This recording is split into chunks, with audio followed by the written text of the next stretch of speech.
Hello, everyone. This is Dave from Opposing the Matrix. How the heck are you? I'm doing okay myself. Uh, yeah, I'm doing okay, I guess. It's the best way to put it. Um, man, it's the weather's beautiful here. It's 75 degrees with a nice breeze that's blowing in off the ocean. I mean, the ocean's an hour from here, but still, we get the effects. So even if it was hot here, it wouldn't be. And it's excellent. It really is. I just really love it. And we're up, like I said, we're kind of in other shows. We're kind of up a little bit on a mountain here, and this wind, I don't think they get it down in the valley, down in Cottage Grove. But we get it here, and that's the important thing. And it really helps to cool things off, especially in the summer. Uh, anyway, I don't want to get into a weather report here, but we do have other things to talk about. Now, if you've been on the internet for any length of time, you've probably seen this a number of times in various formats, some pro, some against. But you got to wonder. let me start out. There's a better way to start this out, okay? I want to go here. Okay. So, July 20th, 1969, I was 10 years old. 500 million people around the world lean in toward their glowing television sets, a grainy image, a ghostly image, white figure, and a voice crackling through static. If you were there, you remember. You've probably seen it in videos anyway, but it's quite interesting. Actually, watching it on television as it happened. Well, as they say it happened, okay. Now when Neil Armstrong, they say, came out of the LEM, that means Lunar Excursion Module, by the way, LEM. When he touched the ground, he said, "That's one small step for man, one giant leap for mankind." Yeah. There are people, I'm not going to say that. I was going to say something that I shouldn't say. Maybe I'll leave that for later. Okay. So, like I said, we were told that, and we heard it. But what we heard was real, but where was it really happening? Okay. Was it 240,000 miles out in space? Or was it down in Southern California in a desert, maybe in Hollywood too, with some very wonderful looking. They had some neat setups there, by the way. Anyway, I'm sorry. We'll just continue here. So tonight we're going to ask dangerous question. I don't know. I don't think it's dangerous, but it could be. But we're going to ask it carefully. Okay. What if we never went to the moon?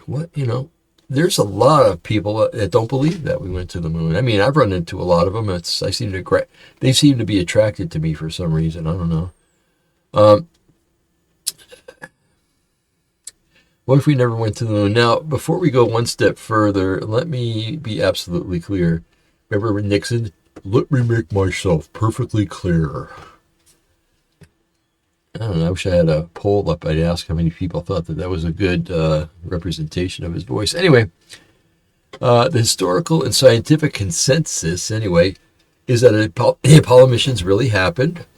NASA's record shows 6 successful moon landings between 1969 and 1972, and one where they couldn't because they ran into some problems and they had to come right back to Earth. Okay.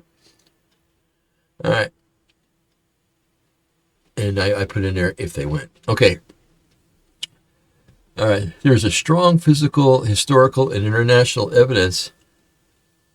They say that humans did really walk on the lunar surface. Yes, but, anybody can make anything up and anybody can say anything. And if you have a degree and you say something, oh my goodness, your testimony is taken better than anybody else's. Okay. Tonight's show here on Opposing the Matrix, or today's, or whenever, is to look at both sides of the coin regarding the moon landing. Did it happen? Did it not happen? It's only fair to do it this way, okay? I could get on here and just do an hour show and tell you that, this is we didn't go and this is why we went. This is why we didn't go. And these are the problems that they would have faced if they went and everything. But how fair would that be? Now, I remember back in 2008, a fellow named Joe Jordan and I spoke down in the military academy down in Roswell. And our talk was about alien abduction and UFOs. Of course, who goes to Roswell and doesn't talk about UFOs, right? And how they were, and how these beings are really fallen angelic, and how it's all a ruse, okay? All the way from the fact that they seem to change your address when people start getting close to where they originally said that they came from. Venus, Mars, Saturn, the whole 9 yards. And when we could go out there, you didn't find anything, and bam, all of a sudden, no, we come from Draco, or we come from Orion, or the Pleiades, and everything else, So it's it's change of address, I wonder if they put a change of address in the post office. I hope so. So from that, and also all the way up to a lot of different things. So what we did is we put them on trial. And when you put somebody on trial, or something on trial, or an idea, you have to present everything. Okay, I feel that's fair. Okay, that's why in a court you have a defendant with a lawyer, and you have a prosecutor. The prosecutor wants to throw you in jail. The defense attorney wants to keep you out of jail. So he presents one side of the story, and the prosecutor presents the other side of the story, and then the jury has to guess, or determine, I should say, or discern who's telling the truth and what actually happened, and they determine whether the guy goes to jail or gets set free and exonerated. So if we can do it in the legal system here in the United States, which is many times corrupt, we can do it here on this show, and give everybody and everything the benefit of the doubt. And I've always been this way, folks, and I don't like it when things are presented without the counter offer, countermeasure, or whatever you want to call it. So it's only fair, especially if it's a very passionate and deep subject like this is. I mean, this if it were ever to be found out through evidence means, let's just say that let's just say Trump hired an attorney general that was really passionate about this and wanted to look into it. Then things would really hit the ball, or hit the, I guess hit the ball's okay. And, but it's not going to happen until somebody of interest wants to really investigate it. But, and then imagine what would happen, NASA would probably get immediately defunded, as would some other institution. Man, this wind just closed my window. That stinks. Okay. It's really blowing out there, folks. It's amazing. Anyway, but again, the both sides of the story would be told. So, that having been said, so again, the Tonight Show is an adventure, or a venture to look at both sides of the coin regarding the moon landing. Okay, if it happened or if it didn't happen. Now, personally, my own opinion, okay, and I hope I'm not biased by it by doing this, looking up all this information, doing all this research and stuff. Hopefully, I'm not biased in that much to affect the answer to this. Yes, I don't know. Maybe I am, but I think that I'm presenting the other side as being pretty fair. Personally, I don't think that they really happened, okay? For years, I believe that we went to the moon, folks. You got to believe me. I believe that because, I saw it on TV. July 21st, 1969. That's when it happened. They landed on July 20th, came out July 21st. That was the timing here in the United States. But there was some stuff that even then it didn't click, okay? First of all, before the first guy comes out, how did a camera get set up outside to take pictures of him coming out? And, it had to be a fair distance away, too. And there are tons of questions like that. That's one that I did not list in this article here, but Yeah, it's always puzzled me. And then the camera that showed the liftoff of, or supposed liftoff of the LEM from the base back into space. Um, you'll notice that when they're showing it, it's pointing straight, and as the thing blasts off, it just follows it up. Well, how did that happen? 1960s technology, I mean, what the government had and what the regular layman had, probably were vastly different, but did they actually have something that would track this thing just taking off by itself?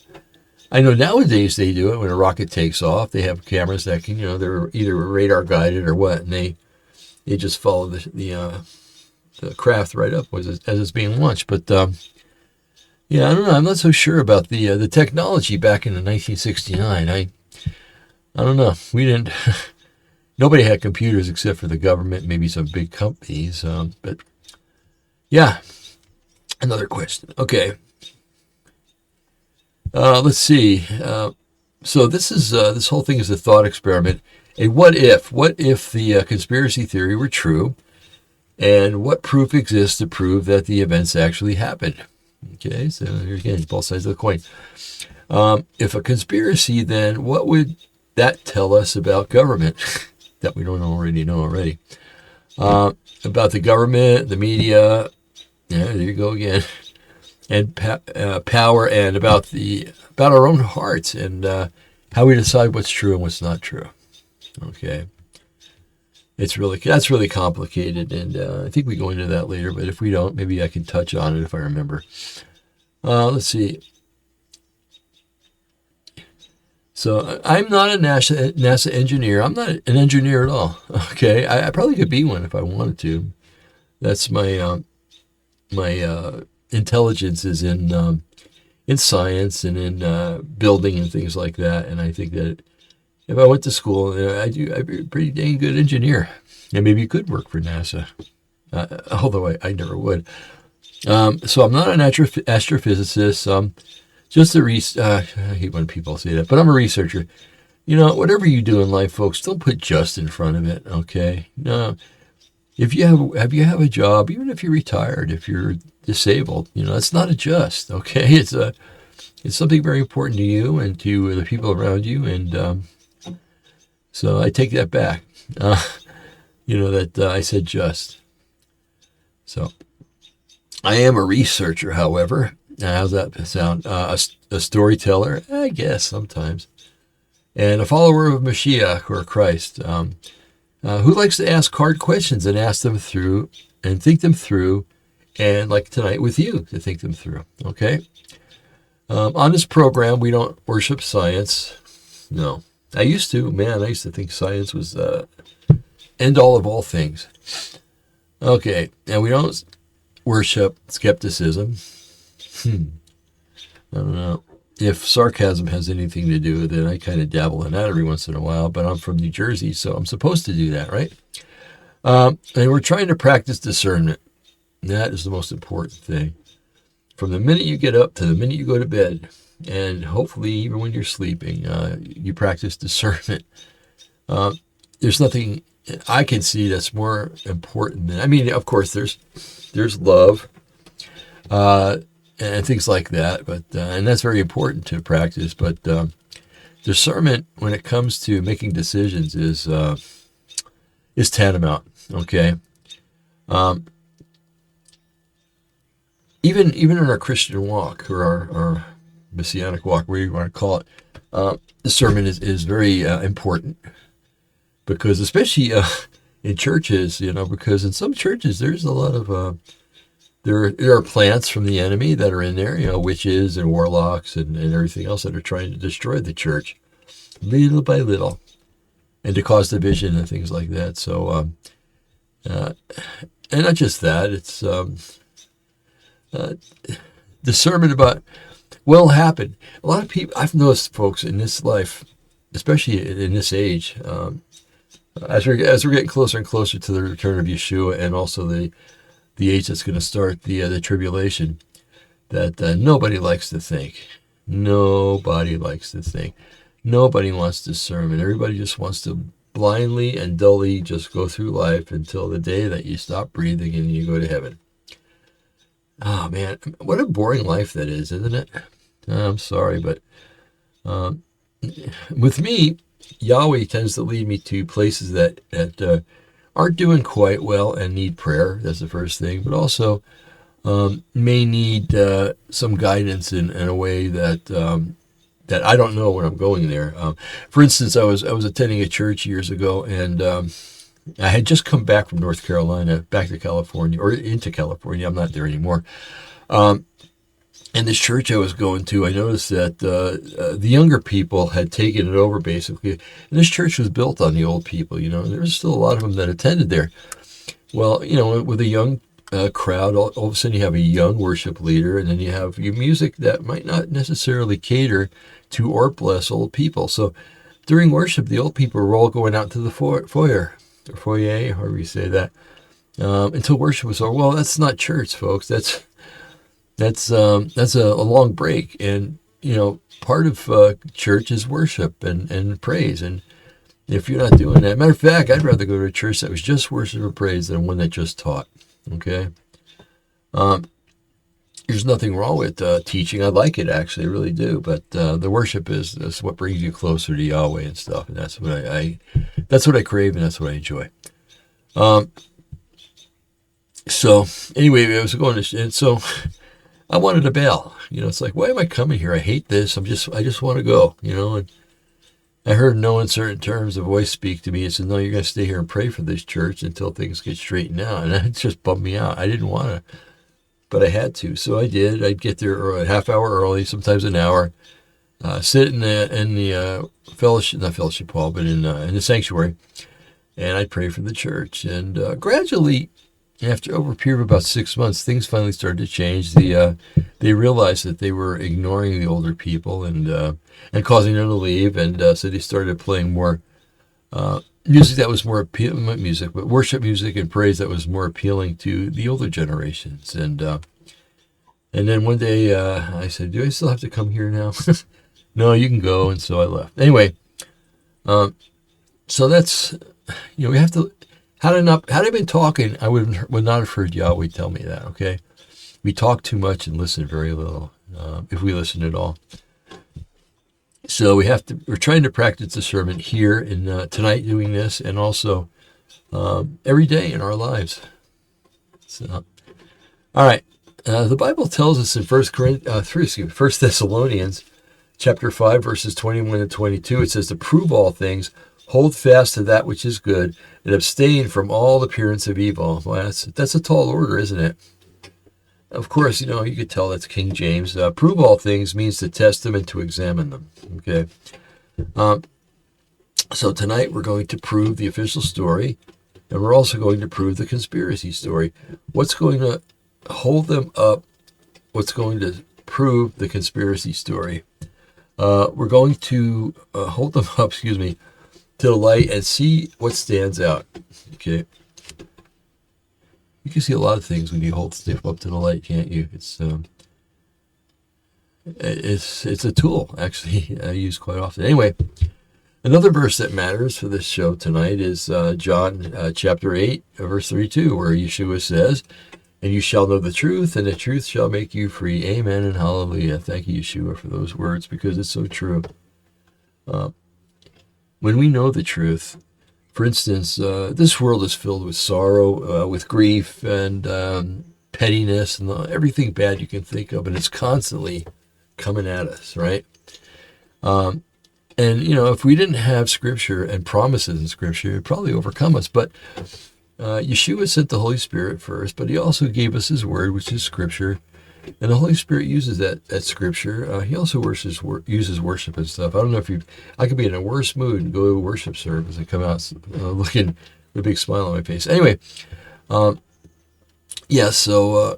the promises that we find in Scripture a lot of times are what hold us up, what keeps us, what doesn't allow us to sink into the muck and mire that the world sinks into, okay? Truth is not our enemy, even when it contradicts our favorite story, okay? Especially, I should say. When whether the story is a polished government narrative or the edgy underground conspiracy video. We had, it just said that we watched at 2 a.m.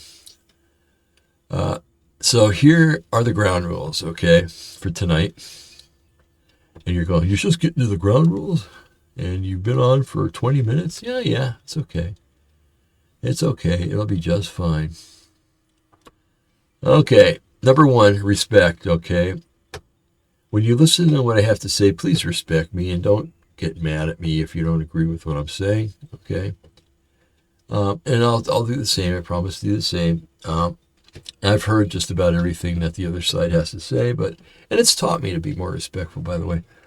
We're not here to mock anybody. Some of you are absolutely convinced the moon landings were real. Some of you are suspicious. A few of you might even be convinced that it was done in Hollywood.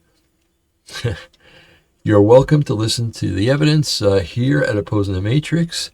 We challenge ideas, but we do not attack people. Never, never, never attack people. Okay, and that differs from exposing lies that people believe, okay? No, that's not an attack, it's an expose. Number two, evidence over attitude, okay? It's so easy to sound confident, it's harder to bring facts that hang together.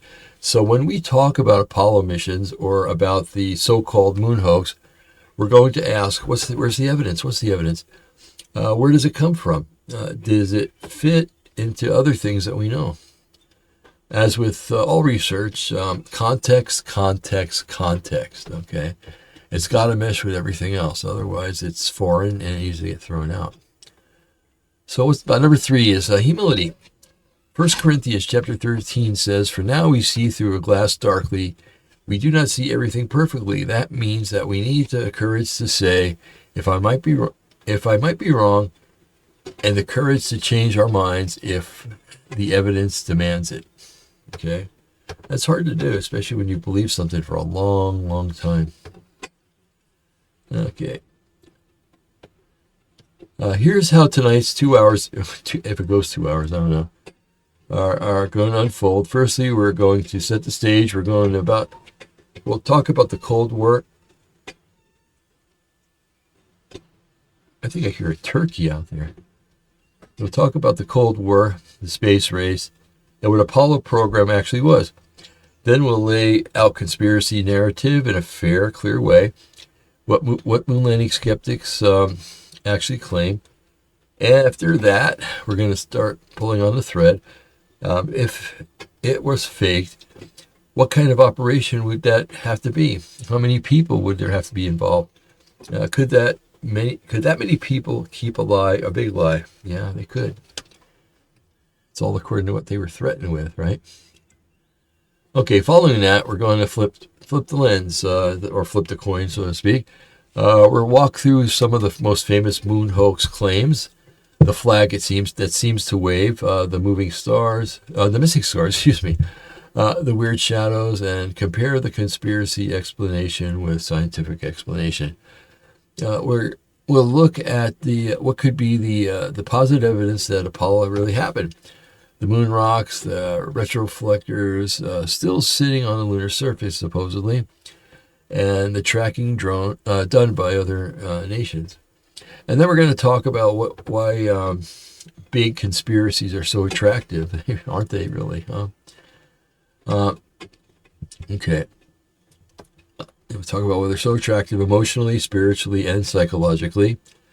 We'll also acknowledge that many times what seem conspiratorial scientifically and or historically became irrefutable fact when the conspiracies were proven to be fact. All right. So before we dive into the history, let's anchor this in Scripture one more time, okay? It's 1 John 4, verse 1 says, "Beloved, believe not every spirit, but try the spirits, whether they are of God, because many false spirits are gone out into the world." We can paraphrase that for our media age. Boy, can we. Believe not every documentary, not every YouTube video, not every press conference, but test them. Ooh, I like that. And they don't like when you test stuff, folks. That's why they try to present everything as fact. You start questioning them, they get mad at you, and they think you're not playing the game the right way. So tonight, we're not going to blindly believe NASA, and we're not going to blindly believe the latest conspiracy channel either. We're going to try the spirits and test the claims. Okay. So with that in mind, let's go back to the 1960s. Oh, wouldn't that be nice? I love the 1960s. Oh, life was so much easier back then, so much cheaper. Oh. Anyway, we can't do that. At least not right now. We can't. And I haven't seen a time machine that I could ask to borrow. We'll go back to the 1960s. The United States and the Soviet Union, two nuclear superpowers, were locked in a Cold War. That was scary, folks, because there were times in school they would teach us how to duck and cover. They would teach us how to, if you're outside and you see a flash, get into a ditch real quick. Look for a public shelter. There were a lot of them around back then. There was always a sign on the wall by a door that said, here's a shelter. And if you're from Israel, you know what I'm talking about because you still have them all around.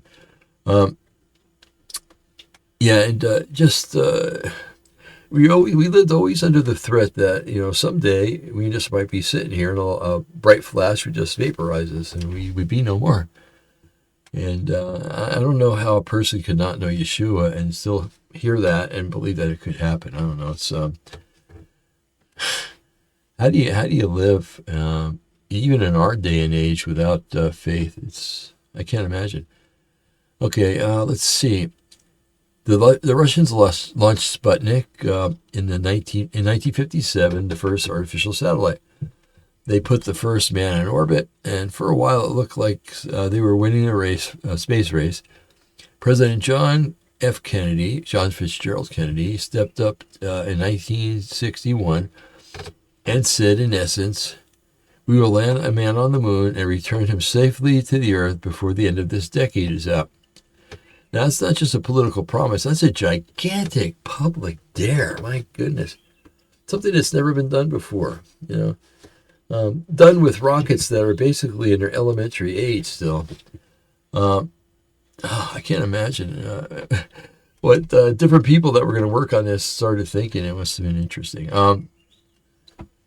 Let's see. Gigantic. If America fails, it fails before the whole world. Now, here's where the what if begins to whisper. Excuse me. What if you were a government that has promised the moon? That's funny. And you realize you might not be able to deliver.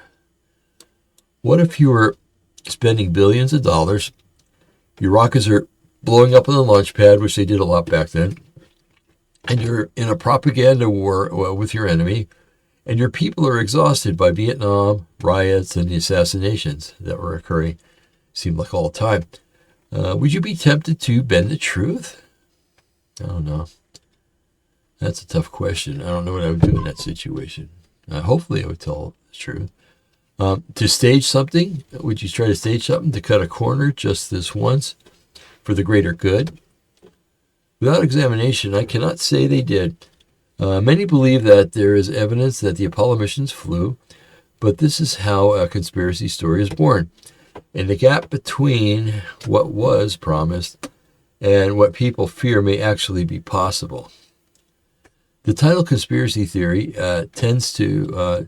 by the way, folks, there's a good movie out, Conspiracy Theory, with Mel Gibson. You got to watch it. It's very, very interesting. It's kind of tell you how the shadow governments work and how they're people that they groom and grow to be spies and stuff, how that works. It's I won't dwell on that, though. Okay.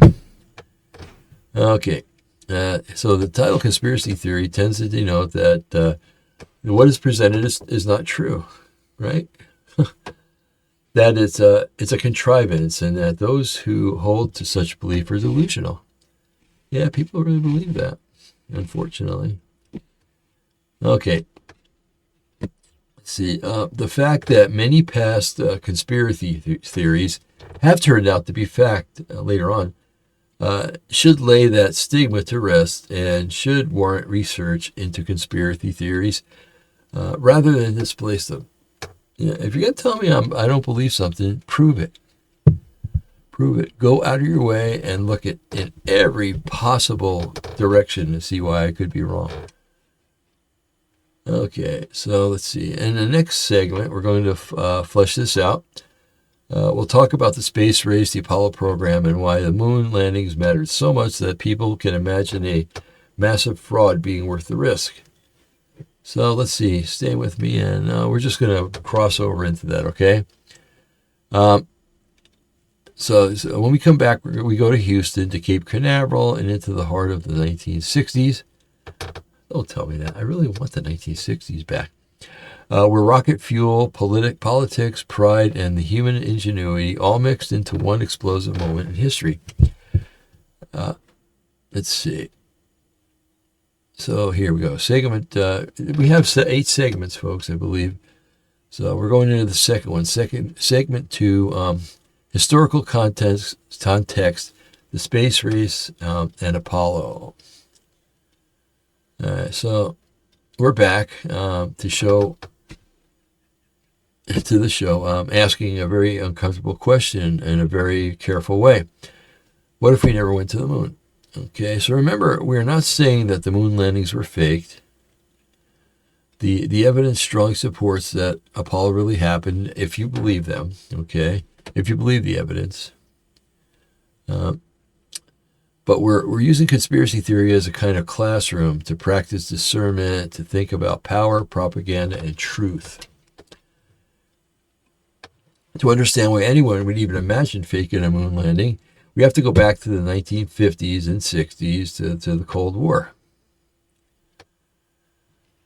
It's funny because people today, it's just somebody in another country breaks their fingernail and it's like, oh no, we're going to go to war. Back then, we lived with it every day. Okay, picture this one. 2 superpowers glaring at each other across the world. The United States and the Soviet Union, of course, both with nuclear weapons and both saying our way is the future. In 1957, the Soviets launched Sputnik, the first artificial satellite. Then a little beep beep from the metal ball terrified a lot of people. It meant,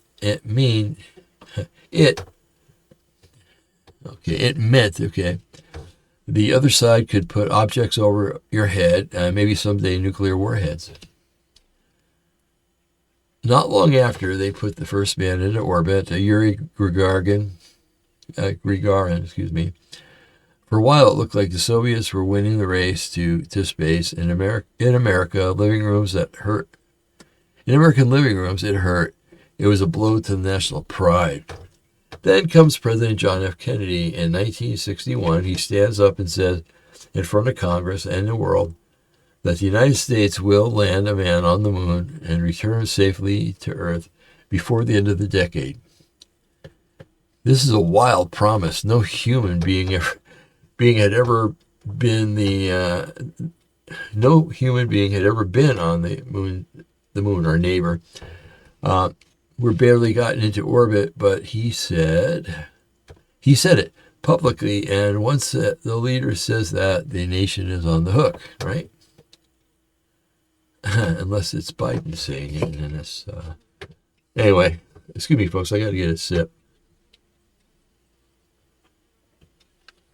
That's better. Let's see. From that moment on, the Apollo program becomes more than science. It becomes a symbol, a test. Can America do what it says? Can free and open society beat a secretive authoritarian rival all the way to another world? Now, as believers in Yeshua or Christians, we can look at this with another layer. In Genesis chapter 11, there is a story, the story about the Tower of Babel, that people say, "Go, let us build a city and a tower whose top may reach into heaven, and let us make us a name." The story isn't about rocket ships, but it's about human ambition, about wanting to make a name, to become famous, to reach the heavens by our own strength. And the name they wanted to make themselves, folks, is God. They wanted to actually go to heaven, unseat God, have a war in heaven, unseat God, and and then take over heaven. That thought is so ludicrous, so dang stupid. I can't even imagine. So, was Apollo an act of noble exploration or an act of national pride or some mix of both? That's a question worth holding in our minds right now, okay? Because it's going to mesh with something later on. So let's look at scale, okay? The Apollo program was huge. At its peak, it involved hundreds of thousands of people across NASA and private contractors in multiple states. Engineers, technicians, secretaries, machinists, test pilots, janitors, as entire ecosystem. The rockets were unreal. The rockets were unreal. The Saturn V stood over 360 feet tall, a skyscraper of fuel and metal. To this day, it remains one of the most powerful rockets ever built. It was just recently trumped by Elon Musk's big rocket. Okay. Each mission involved a command module, a service module, and a lunar module. A little spider or a spacecraft that could actually land on the moon. Between 1968 and 1972, the program racked up a series of milestones. Apollo 8 was the first crewed mission to orbit the moon. Apollo 11 was first crew landing in July 1969. Apollos 12, 14, 15, 16, and 17 were more landings, more experiments and things like that. And Apollo 13 was a near disaster. Houston, we have a problem. That's the famous quote from, I think it was Borman was his name. The problem that almost killed the crew, but ended with a miraculous safe return. So the official story is one of bravery, ingenuity, and success. But it's also a story of enormous political pressure. While all of this is happening, the United States is torn up by the Vietnam War, civil rights struggles, assassinations, riots. The country needed a win, something to really to rally around. And the moon was that thing, of course. So looking at Psalm 20, verse 7, it says, some trust in chariots. I love this. This is one of my favorite scriptures. Some trust in chariots and some in horses, but we remember the name of the Lord our God. I wish I had the rest of it. I can't remember. It talks about them being fruitful, but the believer being much more fruitful. Okay. In 1960s, some trusted in rockets and the glory of being first in planting a flag on another world. Now, that doesn't automatically make the moon landings false, okay?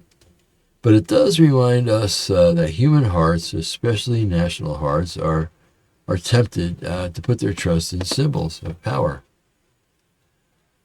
Okay, so from the perspective of the conspiracy theory, this is where this suspicion begins. So you have massive political stakes. You have national pride on the line. You have billions of dollars flowing into NASA. You have a president's promise echoing in the background. If you were going to invent a story about a grand hoax, this is fertile ground. Of course it is. Okay. So in our next segment, we're going to do something important. We're going to set aside our own opinions, which is going to be really hard to do, for a moment and lay out clearly and fairly the moon hoax narrative, what the believers in this conspiracy actually claim. Okay. Not because we agree, not because some of you may agree with it, but because if you're going to test something, you have to understand it first, right? Very right. Discernment. So stay with me and we'll get going here. So segment 3, the moon hoax narrative. Let's see what we got here. Host, welcome back to Opposing the Matrix. We're still here. We're working on this. And tonight we're exploring a thought experiment. What if the Apollo moon landings were faked? Again, for those who are just tuning in, maybe you I don't know, maybe you listened last night and you set it off and you're coming back, whatever. The scientific and historical consensus is that the moon landings were really had happened. This is strong. There's strong evidence for it, so they say. But we're exploring the conspiracy narrative, not to endorse it, so to speak. I mean, I endorse it, but to understand how much stories work and what they reveal about us. Okay. So what does that mean about the moon hoax story, and what does it actually say? At its core, the claim is pretty simple. The United States government, through NASA, faked the Apollo moon landings. The rocket still launched. People still saw fire and smoke and felt the ground shake. But according to the conspiracy, the astronauts never actually walked on the moon. The footage we all saw was filmed on Earth and presented as real. REAL. Okay.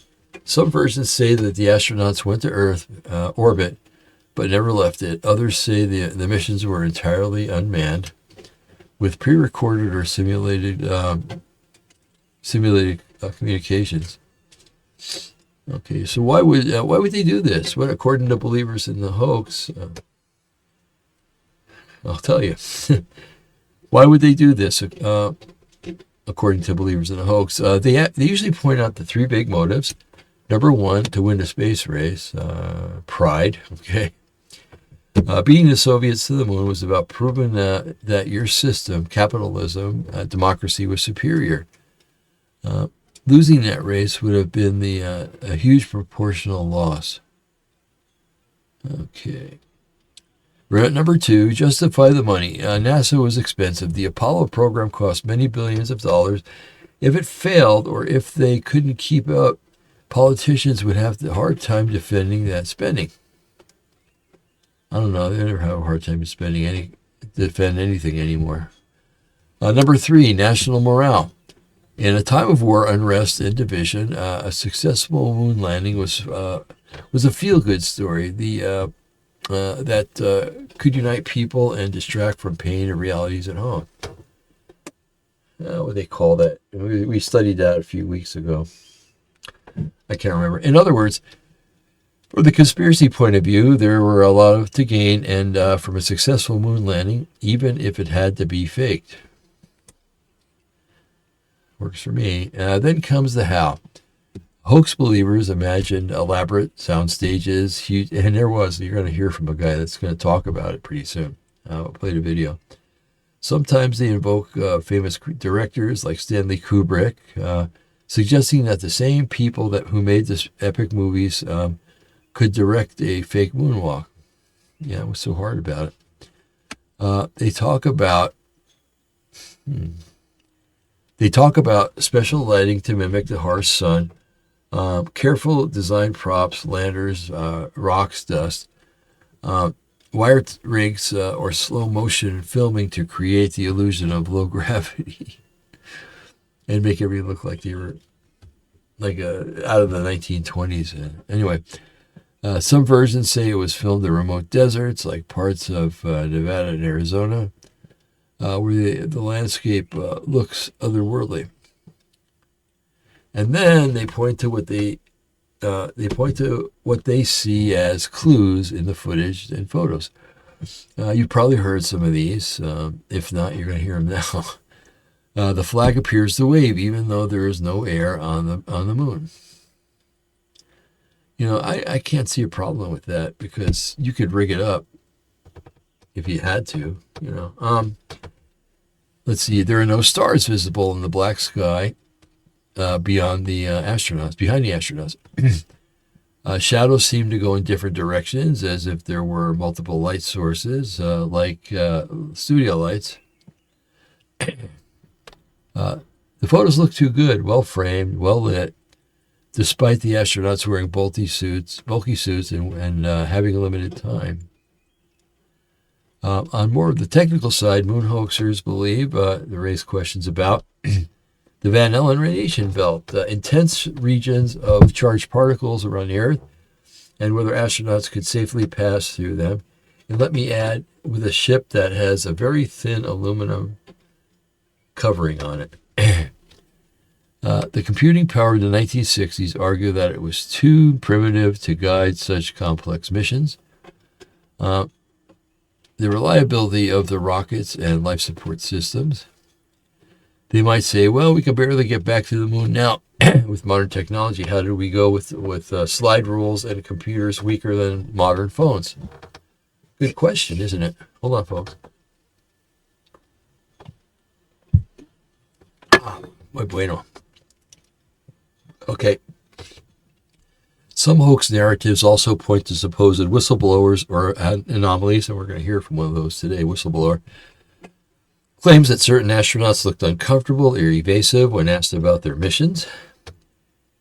Stories about original tapes being lost or erased. Re-examinations of old footage where people think they see studio equipment, wires, and odd reflections. Now, whether these claims hold up under scrutiny is another question, and we will get there later tonight. But for now, this is the shape of the story. Pardon me. Why is this story so attractive to some people? Well, part of it's emotional. It feels dramatic. It feels like a movie. Secret government programs, hidden studios, brave insiders who figured it out. It also offers a kind of psychological reward. If you believe the moon landings were fake, then you've seen through the illusion, and you feel smarter than the sheeple. I love that term. You feel like you're part of a special group that knows the real truth. And we should be honest, some of that is very human.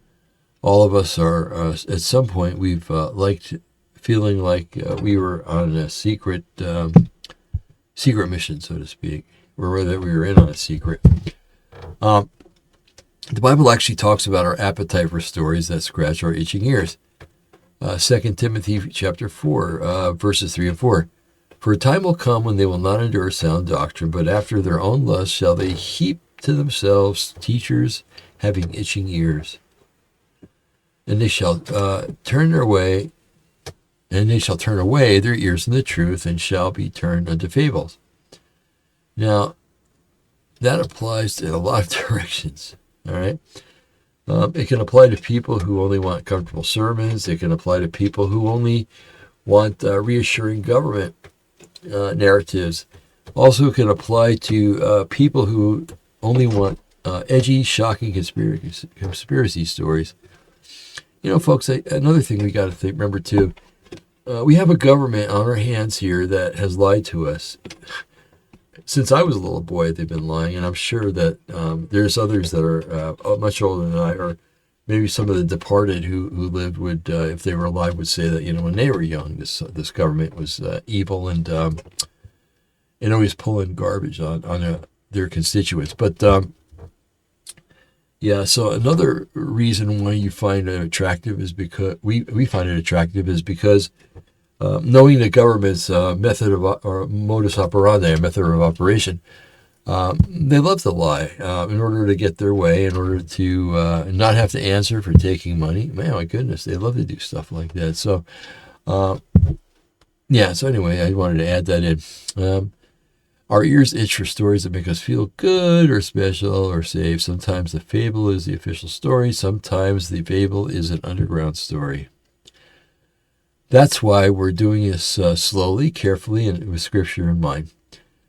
Okay, so at this point in the show, we've done three things. We've set out the historical stage, the Cold War, and Apollo program. We've laid out the core moon hoax narrative, the alleged motives, and alleged methods.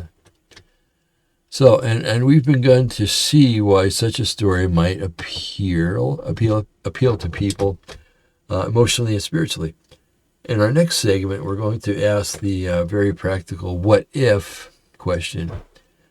If this conspiracy were true, what would it actually take to pull it off, right?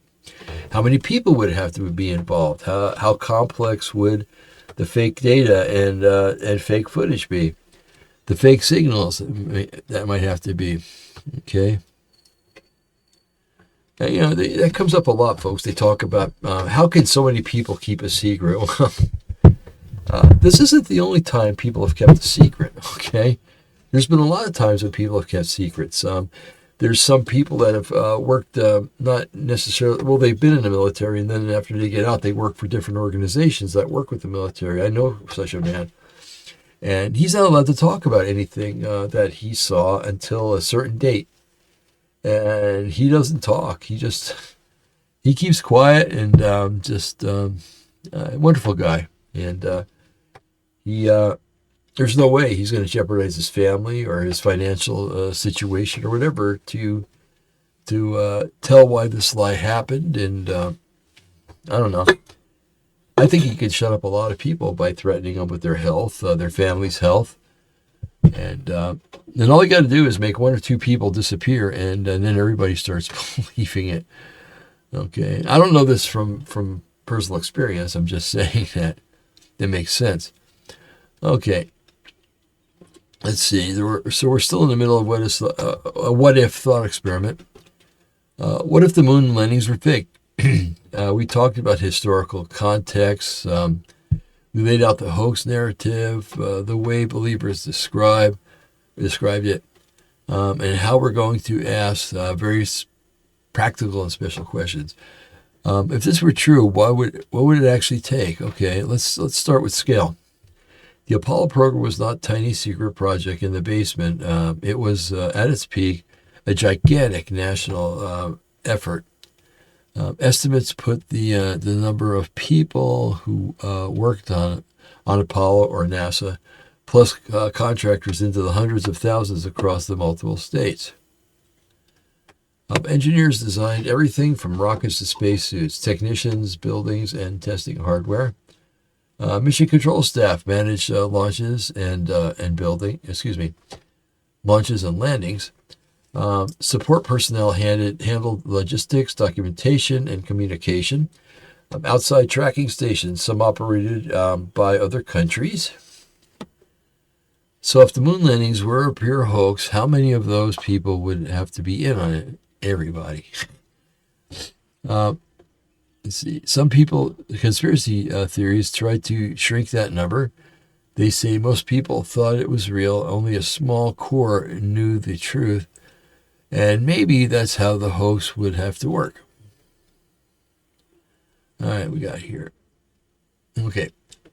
But even then, there's a small core that would include top NASA leadership, key managers for Apollo missions, at least some of the astronauts, people who handled the video and photography, people who generated and controlled telemetry data, live data going to the mission control,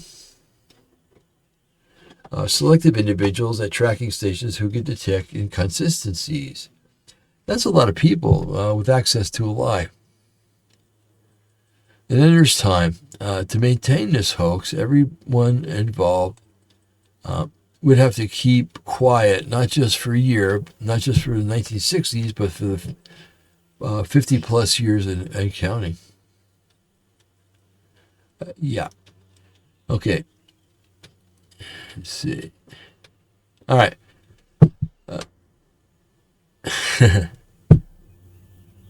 It's not just about building a set and filling some actors. You would need to create extremely convincing footage of astronauts moving in low gravity over uneven terrain with dust and rocks behaving the way they would in a vacuum. But let's think about that, okay? So filming, I don't know if you remember the old days when we would film with live film. And there are some cameras we can still do that, more expensive ones especially. But you could, if you're making a video, you could speed it up so that the people look like they were walking like ants, or you could slow them down to make it look like they're barely moving, but they still were. And I see no problem with, in photography and movie shooting, to be able to make astronauts look like they're jumping up and down and make it look like a long time before, after they jump up to come back down,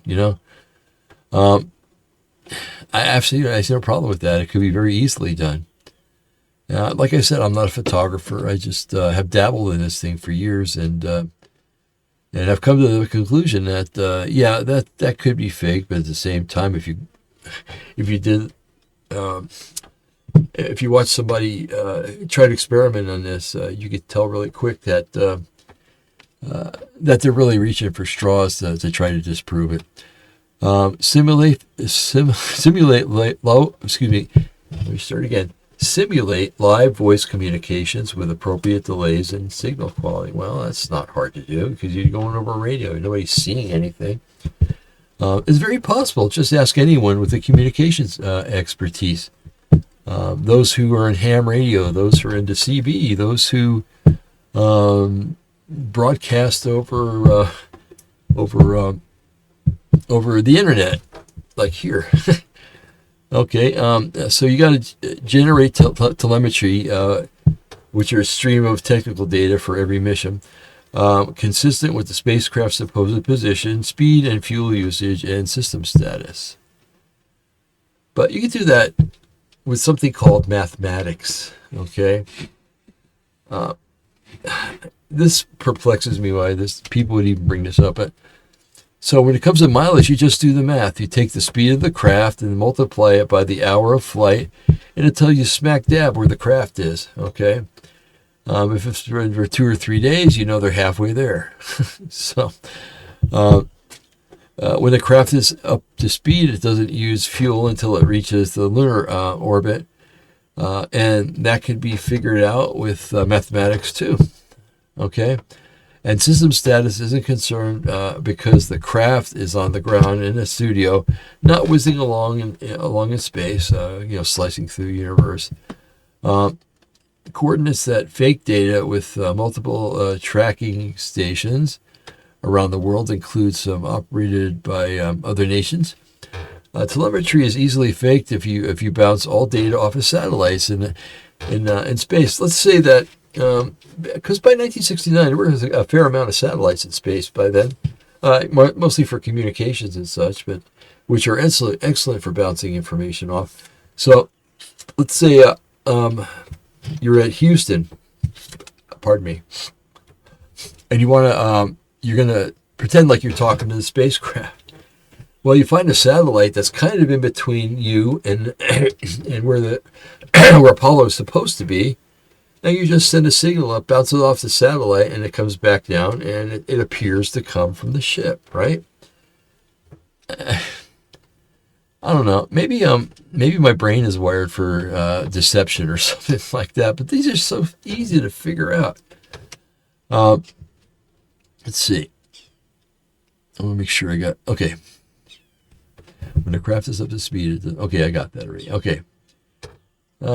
If this were just a TV special, maybe you could stage it. But this was multiple missions, multiple spacewalks, different landing sites, different mission profiles, all under the eyes of international observers. Well, I'm sorry, but if they really want to, they can fake anything using anything. Okay, it's not quite miraculous, but it's pretty dang close, and they're able to do a lot of things.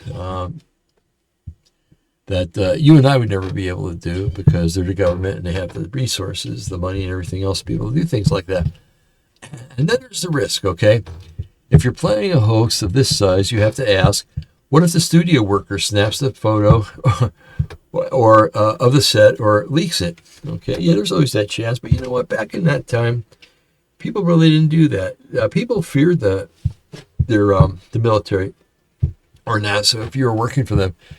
Because let's face it, the military or the government can ruin your life real easy, okay, if they want to. So, again, all you have to do is threaten these people, okay, well, if you leak, you're going to Leavenworth for the rest of your life. Or if you leak this, your brake lines are going to be cut someday when you're going down a hill or a mountain and you're going to go off the cliff, or the big one, if you tell anybody about this, then we're going to hurt your family. And you threaten to hurt a man's kids or his wife, and he's not going to say anything. Okay. Let's see. What if the studio worker... Okay. So videos do exist of this, okay, of this happening. So obviously some leaks have happened, or maybe they were released way afterwards, kept on somebody's shelf or something until the right time. So if the videos do exist, what if a foreign observatory notices that the radio signals don't match where the spacecraft is supposed to be? Yeah, like every nation in the world is going to be monitoring Apollo. I mean, it was a very robust and very technologically advanced project, but let's face it, there's probably going to be, hold on a second, I got it. Okay, who's going to be monitoring it? The United States, the Chinese, the Russians, maybe the English, possibly the French. And that's basically all I can think of. South America's not going to give anything about it. Australia, probably not. So you only got about 4 or 5 big players that are going to be able to get information. But again, back then, people respected the law, and they respected what would happen if they broke the law. Okay, so not like today, where you can break the law and basically make a deal in court and get out using courtroom politics. What if a foreign observatory noticed that the radio signals didn't match the spacecraft is supposed to be? Okay, well, again, bouncing info off a satellite would do. Even in 1969, there were satellites that would be sitting between Earth and the Moon. Let's see, I want to look at that again. What if the foreign observer noticed that? Radio signal. Okay, I can see that happening. You can blame a lot of things on the atmosphere too. So if someone were to ask a question like that, there are some times when the atmosphere is perfect for broadcasting. There are other times when skips develop and you're able to throw things hundreds and thousands of miles. Okay. What if one astronaut has a crisis of conscience and records a confession with a documentation? Well, there have been a few things that Buzz Aldrin has said, and I'm surprised he's still alive after saying them, actually. It's a lot of time. Buzz Aldrin used to be a drinker, so I guess what they do is they just oh, there goes Buzz again. Maybe he's been drinking, and that's always I know that with other people that's an excuse. They always use, oh, maybe he's been drinking. It's so once you get that what do you call it, that reputation, then it's hard to get rid of. So there's a lot of ways to keep people quiet, threaten their lives, the lives of their family. You can haul them away, do hypnotic suggestion, and then let them go. Use drug therapy. There are drugs that make you forget things. Not that we can get them, but I'm sure the government has them, or large quantities probably. Large monetary stipends. Hey, I know that you took movies and we can't find them, but if you just keep them to yourself and don't show them to anybody, we'll give you $1 million. I'd say, well, you know what? It's probably worth more than that. The larger the conspiracy, the more points of possible failure. Well, no duh. Proverbs 12:19 says, the lips of truth shall be established forever, but the lying tongue is but for a moment. Yeah. So lies tend to be fragile. They crack under pressure. They require constant maintenance. They rarely survive decades of scrutiny without some kind of leak. All of you, me, have we ever told lies? And the lie is so important to us that when somebody questions it, you have to invent another lie. So then you got 2, and they have to mesh. And then they question one or the other, and then you have to invent another lie, and then you got 3. 3, that's 3. And that could go up to 4 or 5 or 6. And you're trying to remember all this stuff, and then one day you make a mistake, and there's somebody with stewed out there that picks it up and goes, wait a minute, you said, and then it all comes down like a house of cards. So in this segment, we're not even talking about physics yet. We're talking about project management. If the moon landings were faked, then the hoax itself would be one of the most complex, flawlessly executed operations in human history, more complex than simply doing the thing it was pretending to do. Now, it doesn't prove Apollo was real, but it sets the moon landings, but it sets the stage for a key question we'll come back to later. Which explanation is simpler and more in line with human behavior? A vast, perfect 50-year hoax with no solid leaks, or a real difficult project that actually did what it claimed to do. I'm still saying you could keep hundreds, if not thousands, of people from leaking, and if you do, a lot of times they have a hold on a sec. They have a way to know what you said, and they'll try to quash it that way, or they'll intervene while you're in the middle of it. And there's just so many ways that the government has to mess you up and to mess with you and to make you not want to ever cross them. Okay, I gotta get another drink here, folks. The warm weather, my throat gets dry, and it's warm out. It's what is it now anyway? It's 76 out there. Okay, it's getting up there. Still got a couple of hours. Oh, yes. All right. So it's easier to do a vast, perfect 50-year hoax with no leaks, or a real difficult project that actually did what it claimed. Well, you wouldn't keep the second one a secret. It never has been. In our next segment, we're going to start digging into specific claims, the flag, the missing stars, the weird shadows, and the radiation belts. We'll look at the conspiracy interpretation, and we'll look at the scientific explanation, and you'll have to decide which one fits the evidence better. Okay, so we're going into segment 5 now. Claim by claim breakdown. You ready? Let's go. I'm wondering when we're just going to start. We'll look at the video I have for us. I guess we'll go maybe this segment, maybe to the center of the next one. Because that'll be 6.5. Okay, out of 8. Okay, that'll work. All right. We're listening. You know you're listening to Opposing the Matrix. We've talked about this story. We talked about what it would take to fake it. Now I want to do something very practical and necessary. Take the most popular claims one by one and to see how they look under a brighter light. Claim number 1, the waving flag. If you've seen the Apollo footage, you probably noticed that the American flag appears to ripple or move as the astronauts planted in the lunar soil. Conspiracy channels will freeze frame that and say, see, the flag is waving. There must be wind. There must be wind. There is no wind on the moon. Therefore, this is a studio on Earth. Okay. I got some things to say about that. Anyway, on the surface, that sounds reasonable. But what about the full picture? Now, according to NASA's description of the flag assembly, the flag wasn't just a loose cloth hanging out from a pole. It was a horizontal bar and along the top to hold it, so that along the top of the pole to hold it, the pole goes down, so it was like a 90 right angle.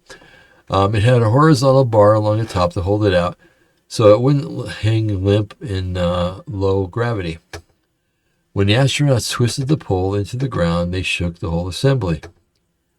Now, I watched the video on this where they were trying to prove that, okay, well, the people that say this is the flag's the thing, oh, they're nuts. Anyway, in the video, they said that they actually made a little mock-up of like a box with the moon in there, just big enough for the flag to fit in there.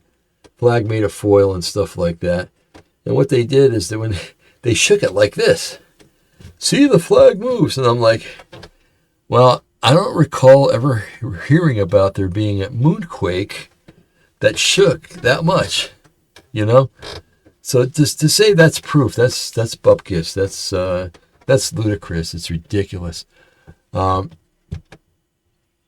it's, I don't know. Yeah. You know, of all the evidence to prove that the thing about the flag, to say that, my goodness. So now in a vacuum, there's no air resistance to damp the motion. So when they move the pole, the cloth ripples and keeps moving for a bit, not because of wind, but because nothing is slowing it down. Once they stop touching it, it doesn't flutter like a flag in the breeze. It slowly settles and stays still.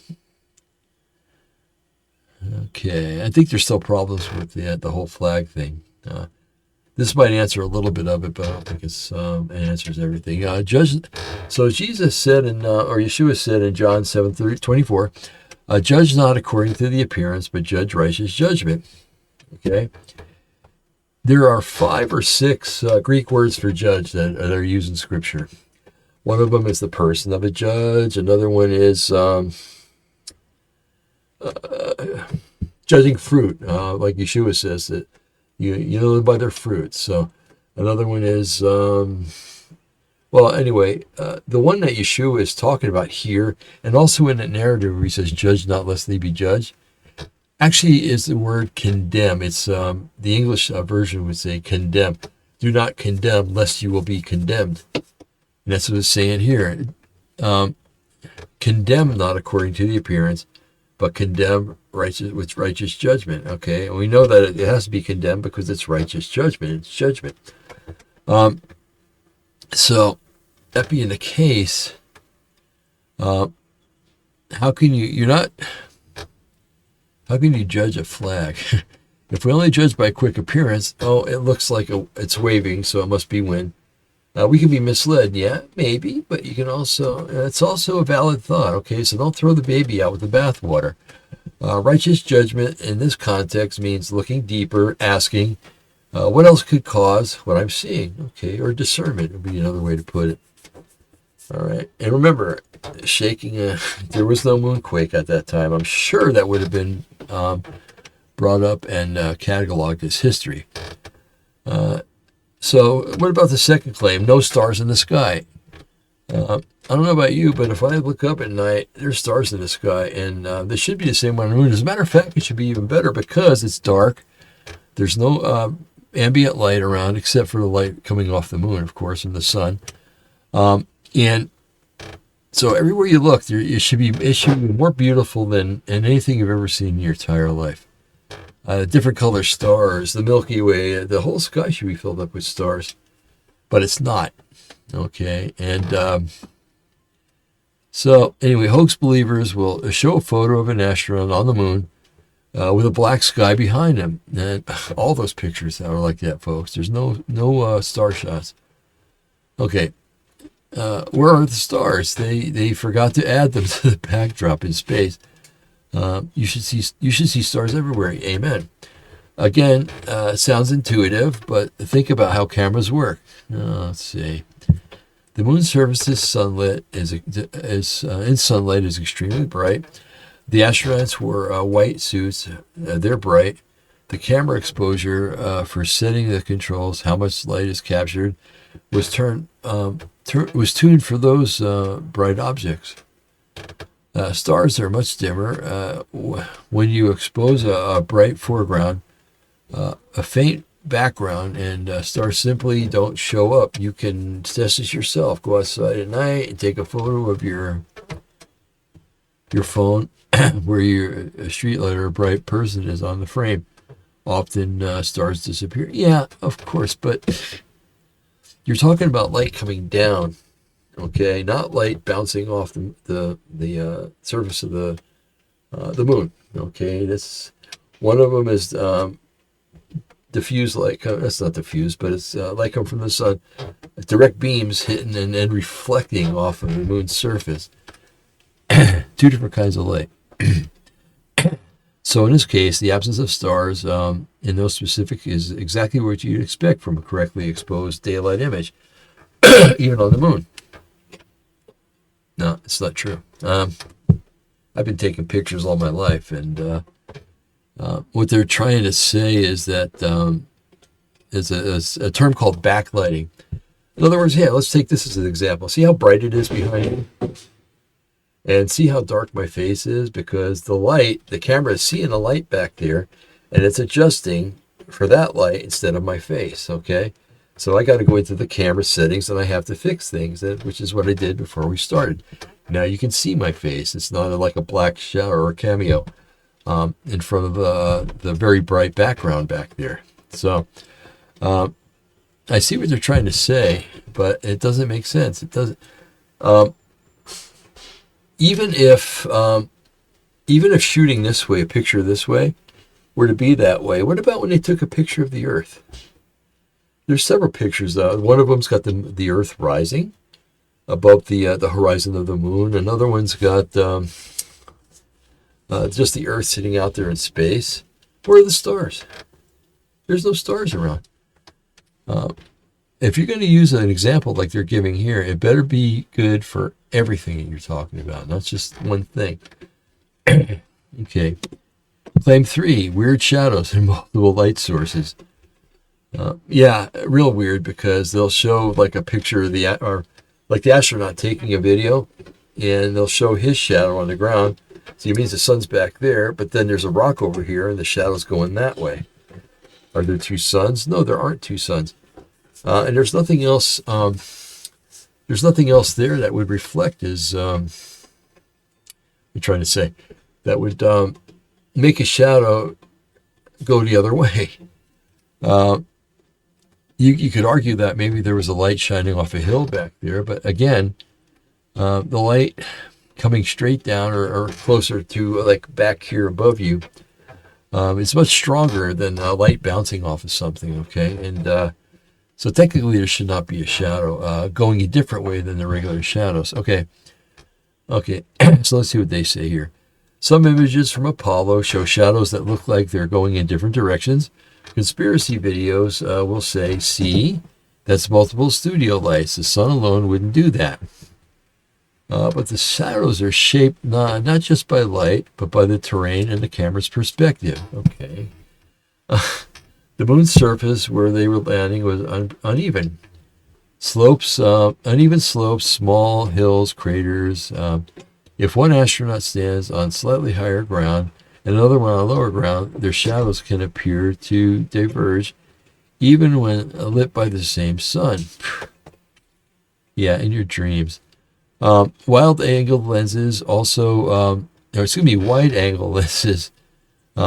distort perspective, making parallel lines appear to converge or diverge. Now, the pictures I've seen were not wide-angle. They were just normal shots. So that throws that theory out and with the bathwater, too. Photographers run into this all the time on Earth. A single light source can produce odd-looking shadows in photos if you're not thinking about the perspective. So, 1 Corinthians 13:12. For now we see through a glass darkly. I love this scripture. I wish they would put the rest of it. Okay, we don't always see reality clearly in a two-dimensional picture. Our brains fill in gaps, sometimes get it wrong. That's not a moral failing. It's just how perspective works. But it means that we have to be cautious about building big conclusions on small visual oddities. And that argument was used for years when it came to UFOs, by the way. Claim number 4, the Van Allen belt radiation. This one sounds very technical. Maybe it is a little bit, but not really. Let's see. This one sounds very technical, and it worries some people. The argument goes like this. There are intense radiation belts around the Earth. They're deadly. Therefore, astronauts couldn't pass through them and survive. Therefore, they never went to the moon.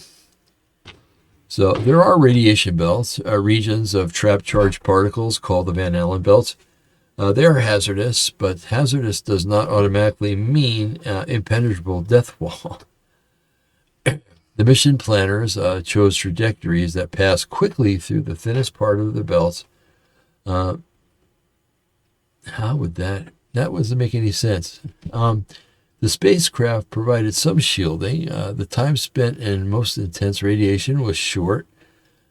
Calculations by radiation experts and mission data suggest that the astronauts' doses were within acceptable limits for brief missions. Folks, I wish I had a picture of Van Allen belt right now, but it's all around the Earth. Okay, it envelops the Earth, and it's the same all the way around. Okay, and now I'm not talking about like a solar wind where it comes in and then it gets like tweaked and then goes. No, this is the radiation belt that's there all the time. and it's always around the Earth. And it's got closer to Earth, it's got a less potent belt, and then it gets away from that. There's a very strong belt, and then as it gets farther out, they weaken and weaken more.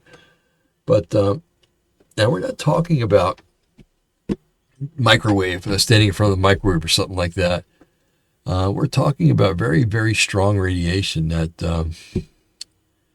I can't even express how strong this is. But just going through the outer part, closest to Earth, is dangerous. Now, they use an excuse, and it might come up here, that sometimes the even the space station, what I'm thinking of, an International Space Station, yeah, sometimes travels a little bit through that belt, and then everybody's fine there, okay?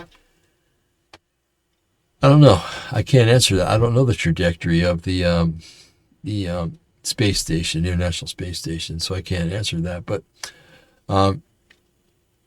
I do know that the craft that Apollo was, the command module, they had the command module that was attached to the lunar module.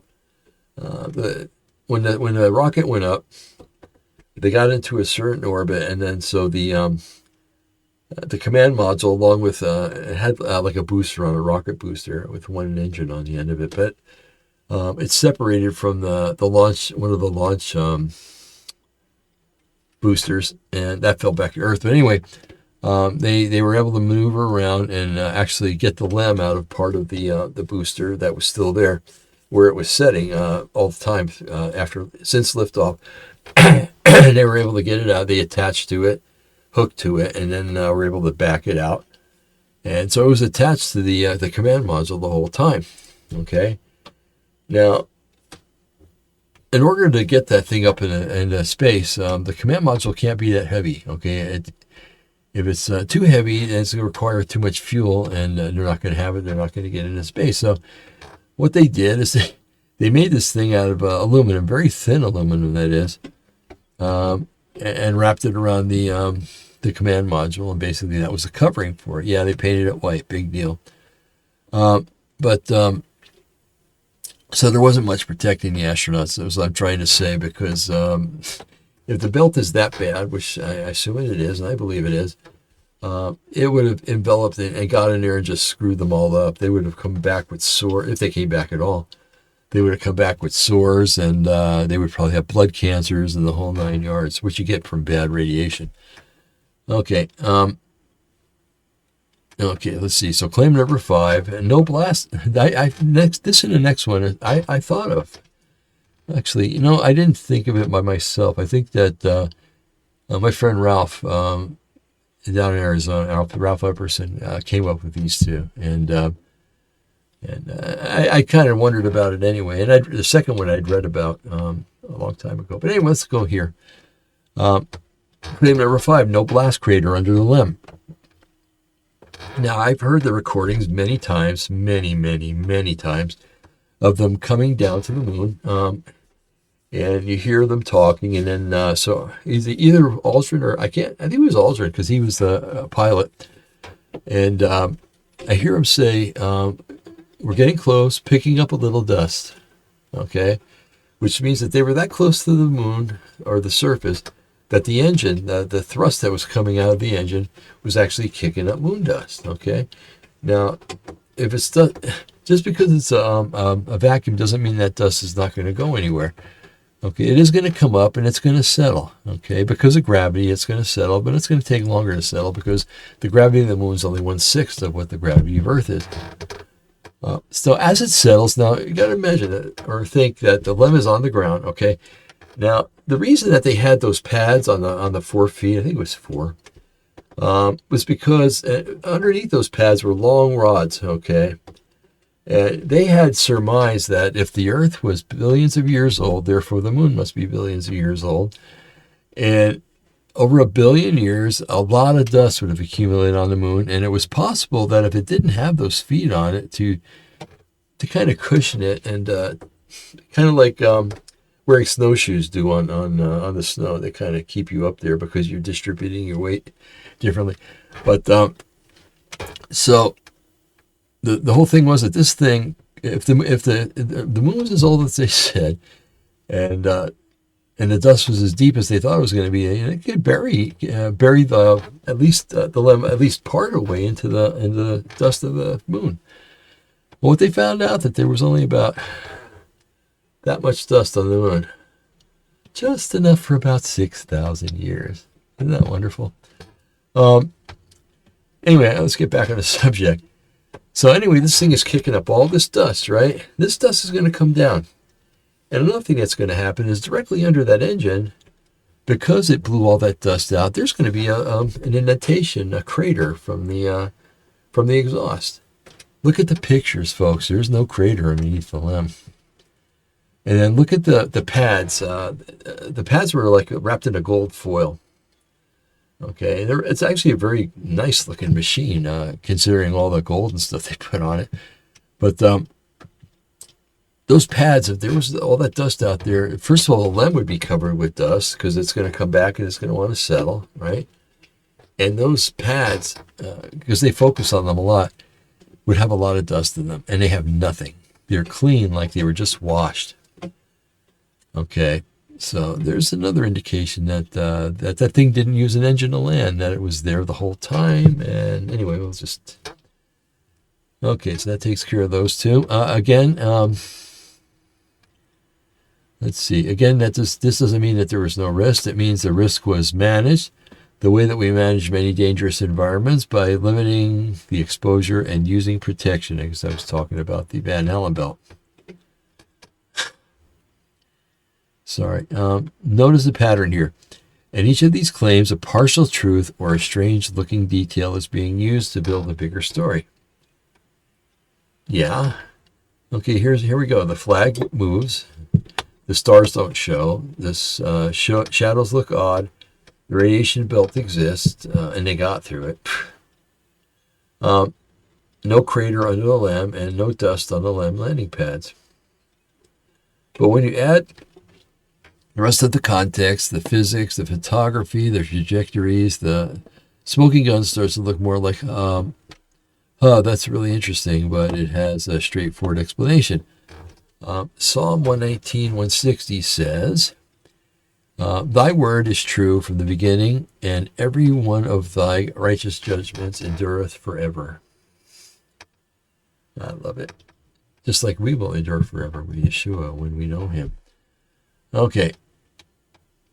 So if we want to imitate the steadiness, we need to ground our judgments in the full picture, not just in clips and screenshots. Although they tell you a picture's worth 1,000 words.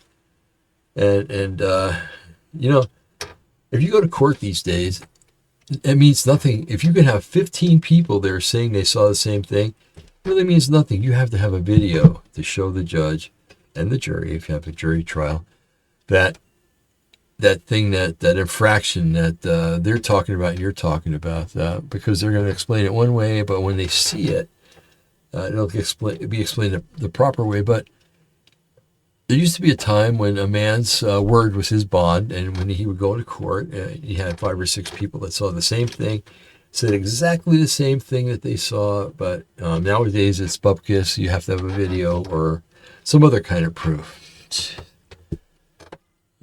Let's see. So instead of just responding with hoax claims, we'll ask, if Apollo really did happen, what kind of evidence would we expect it to exist 50 years later? And do we see it? So anyway, they're going with moon rocks, retroflectors, international tracking, testimonies from other nations, and other scientists. So we'll walk through that right now, or right after in just a second. How's that sound? All right, segment 6, positive evidence Apollo happened. I'm not going to be answering too much on this. I think we've answered enough where the conspiracy stuff is involved to sort of prove that that's true. This stuff is just, we've gone over a lot of it already, so let's see. Let's see. Okay. We've heard about the hoax claims. We've looked at some scientific responses, and let's change gears now. Assuming for a moment that Apollo happened exactly the way NASA says, or said it did, if that were true, what kind of leftovers would we expect to find? Let's see, what do we find? When astronauts go somewhere to do experiments, they don't come back empty-handed. The Apollo missions are reported to have brought back over 300 kilograms of lunar rocks, soil, and core samples. Those samples were hidden in a vault. They were shared with scientists around the world. Researchers in different countries have studied them for decades. These rocks have properties that match what we'd expect from materials that formed in an environment of the moon. What environment? Things like composition, age, and the way that they've been blasted by micrometeorites and solar radiation. They're different from atypical Earth rocks, and from meteorites in key ways. If the landings were fake, then either the rocks were fake too, and thousands of scientists in multiple countries have been fooled for decades, or the rocks were brought back by some other secret mission that went to the moon while the public was on stage, or was staged. Each rescue explanation adds. Let me see something, folks. I gotta check where we are. Oh man, come on. Okay, we're getting there. Good, because we have been on an hour and 31 minutes already. So, hey, you know what? Why don't we take a little break, and I'm going to show that video with. I can't remember his name right now. I always forget this guy's name. He produced 2001: A Space Odyssey. But they'll say his name. You'll see it, and you're going to see that he was involved in in making the fake moon landing, and I don't know. It's just super interesting. And you say, well, why would this guy say this after all these years? Well, he knew he was dying, and he had very little time left. And I think he died a couple of weeks, I think, after he did this interview. Just wait a minute. Let's look and see. I'm going to look them up online along with you. Okay, so stay with me. Don't go anywhere. Okay, let's see. First, I got to remember his name. Come on.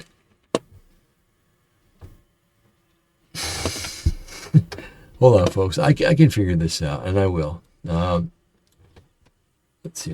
I'm going to highlight this. Don't do that. All right, let's see. I don't think it's on here, actually. Isn't it something? It's funny how the human brain doesn't work sometimes. It's let's see, Stanley Kubrick. That's the name I'm trying to remember. All right, now I feel better. I don't know about you, but I get concerned sometimes when I can't remember things, and I'm like, okay, is this it? That's 7. Okay, hold on, folks. I'm just trying to find out where we were. I thought it said page 25. 26. Alright, come on. Physical evidence. Let's see, everything. Fake 2. Okay. Definitely on the next page. This is funny.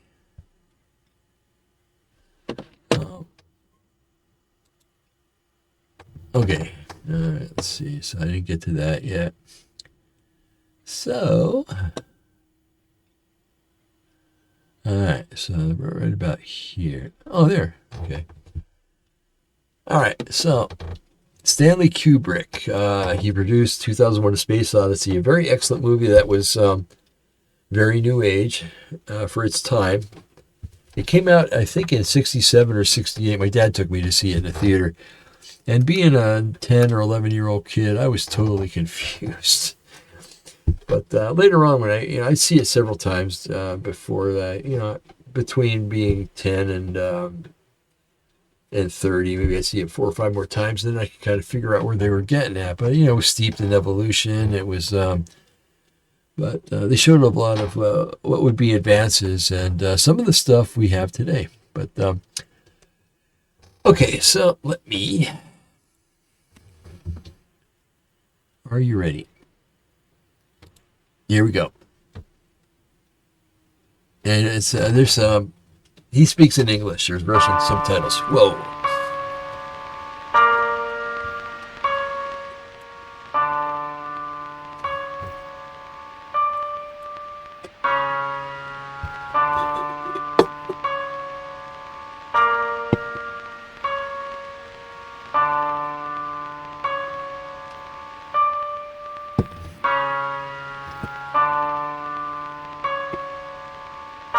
Tell me about the making of it. So, was it difficult? I mean, committing the greatest fraud. I don't know what you want to call it. I'm not saying it's a okay. Think a lot about that at the time. I know, so I'm not making moral judgment, but making this huge, ambitious, technical faux landing, was it harder than 2001? Was it very difficult? I mean, what was the experience like? So 2001 was harder than faking the moon landing. It actually was. Because you learned things on 2001 and... Yes. I mean, 2001 was very ambitious. And that's not to say that faking the moon landing was not ambitious, but yeah, I learned things making 2001, which is why I got this gig in the first place, right? Right, that makes sense. So what was the experience? But it was easy for me because, well, first of all, I didn't think a whole lot about the morality of it, as I said. If I had, I might have been more hesitant, more stifled in my work, but I didn't. And I could see that Neil was, actually. He was bothered by it. More than Buzz Aldrin or anyone else involved? Yes. Yeah. Okay. Yes. About because in what? a way, everything was going to center around him. He was the one who was supposed to come down off the ladder and announce the step for mankind and what have you. He sensed that this was going to be a life-changing experience for him, and I mean on a major scale. Actually, he was rather tortured by it the rest of his life. Really? I mean, is that why you didn't give interviews? Yes, and in fact, that actually began to affect my own perception of it, watching what happened to him. Okay, in what way? Just seeing the deterioration of him, and I mean, was he depressed or? He was depressed. He was drinking heavily, bitter, scared, just phobic, avoiding people. And that guy Bart Sibrel or somebody tried to get him to swear in a Bible. I mean, when I say it affected me, that's why there was so much time in between films for me. Between Full Metal Jacket and between The Shining and Full Metal Jacket was about 6 years. Between Full Metal Jacket and Eyes Wide Shut is 13 years. Yeah. And a lot of that time was spent just like just emotionally processing. Yes, it became very conflicting for me. I was proud of my work, but at the same time, and this was a lot because of Neil's influence, not consciously. He didn't do this to me consciously, but I spent a lot of time with him, and each time I did, I became more and more bothered, troubled by my own participation in this. Okay. Well, what would he say? I mean, did he explain the source of his depression? He was on the verge of tears. He did not cry. I won't say he cried, but he was on the verge of tears so many times because of what he did. I mean, what he participated in. It's almost as if he thought up the idea, you know? Right. He felt that guilt. He was almost used, really. Okay. But he's the one who felt the guilt. I'm sure NASA did not feel that much guilt. And, I mean, why did he go up, I wonder? I wonder why. Because they promised him a seat in 3 years when they figured it out. They kept lying about it being possible.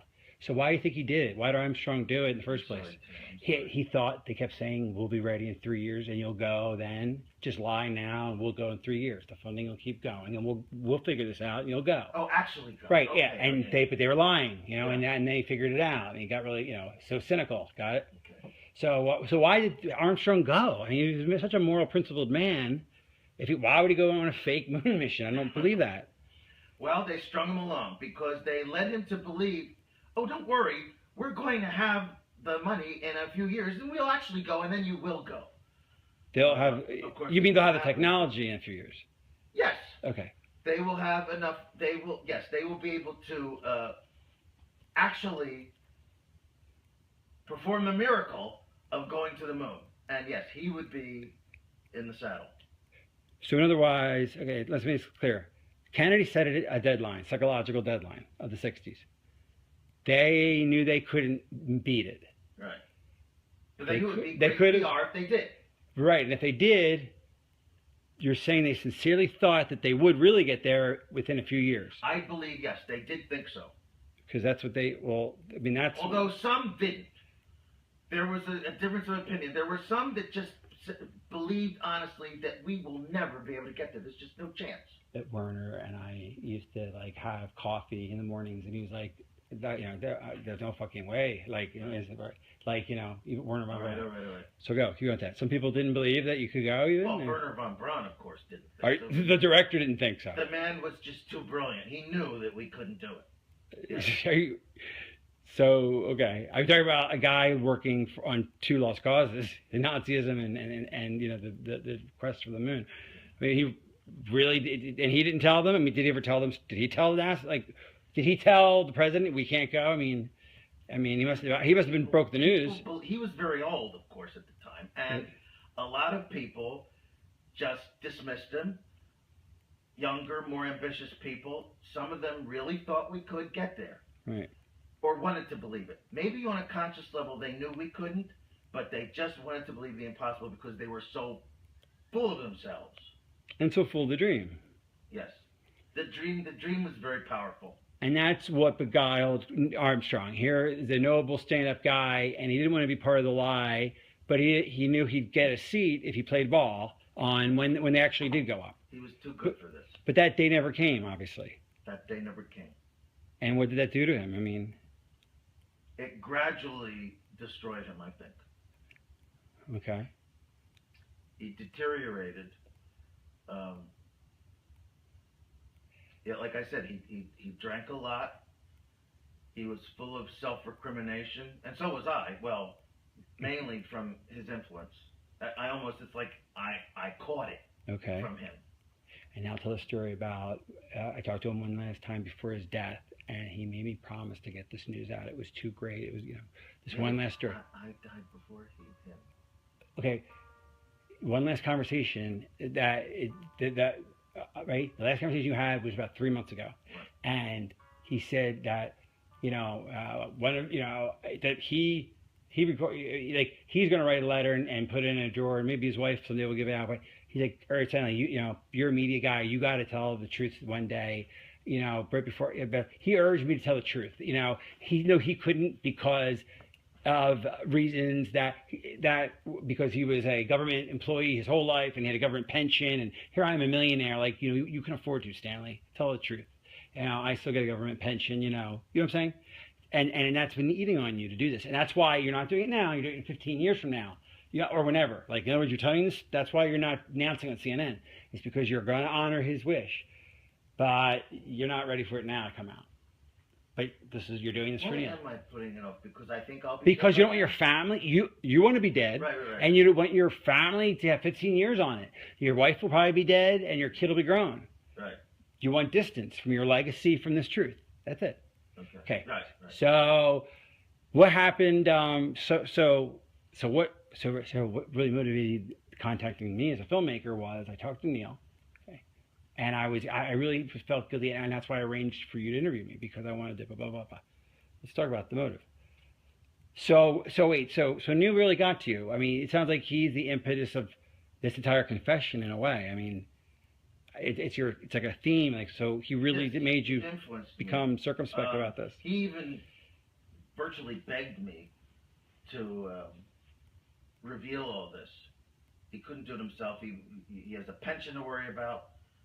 I had basically nothing to lose. I'm, an established filmmaker, not involved with the government in any way except for this one job. And I made my millions. I'm really basically set for life. I'm almost 70. But you still must fear one thing they can do to you, which is, I mean, I don't know. Do you ever? I mean, you obviously. Do you ever worry about them killing you because of the secret? I mean, you have become a bit of a recluse. I don't know. With the. Yeah. Garbo, Howard Hughes, J.D. Salinger, and me. Right. And to some degree, Neil. But did they? I mean, did any of them think that the government was out to get them? And I'm not saying you think that. Do you? I mean. The government obviously said they'll kill you. I mean, obviously, the government said it will kill you if you say anything. I mean, that's a standard top secret sort of penalty. It's understood, even if it's not said. Right, but they did say it to you, I presume. Yeah. They did. I mean, the government they said basic. So they it was. They tried to be cute about it, but yeah, it was said in no uncertain terms. So why are you? So can't this get you killed? Well, that's why I'm delaying it. Okay, the 15-year thing. This is not going to be seen.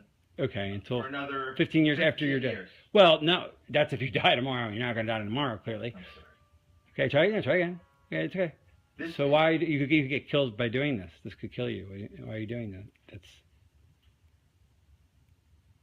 Well, this is not going to be seen until because of our 15 years after my death. So now that's why you have to sign the NDA and all these. Okay. That's right.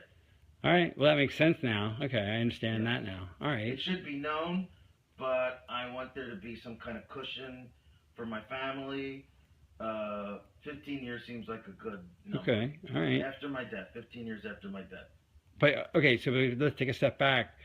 You're making this tape out of an effect Neil had on you? I mean, Armstrong sort of influenced you? Very much. Sometimes it just takes a catalyst. I mean, somewhere inside you know what's right. Right. I mean, I went for years just thinking I was doing the right thing, just through my art. And then something comes along that you don't even recognize as a temptation because you're so swept away by your own ego. It took someone like Neil Armstrong and distance and time to hammer into me what this really meant about society, about myself, about the human condition even, which is what I'm about. So you must feel very proud and very guilty and proud of this thing. Yes, conflicted. I mean, I still think maybe it's a terrible thing to say, maybe not, but I look at that or even think of it, I just remember it, and I think this was my fucking masterpiece. Yeah. I still think so.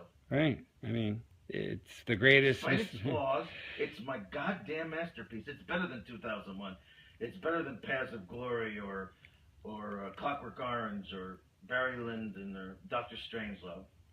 All of which I love, but and you're included now. That's the moon landing itself, and what a triumphal story that is.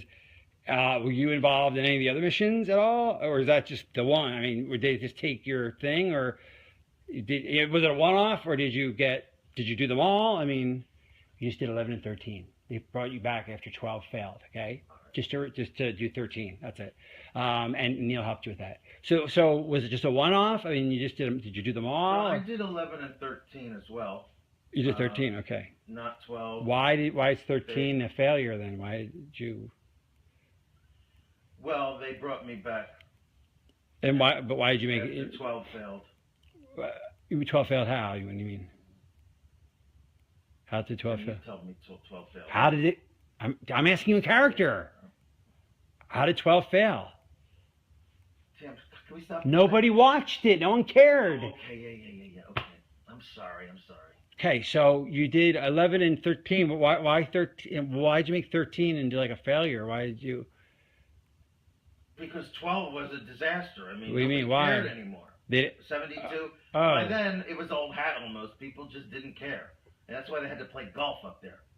Okay, so I mean, as if golf was the was watchable. okay, I mean, okay, if they'd had a horse race, that would have been watchable. that's true. But a golf match, I mean, a golf game on the moon, Right. Okay, so they weren't getting the ratings. That wasn't my idea. Okay. I will not take credit for that. Okay, so it was really a ratings issue. They 12 didn't pull the ratings that 11 did, and so why did you come up with 13 storyline? Like, how'd that happen? Like, the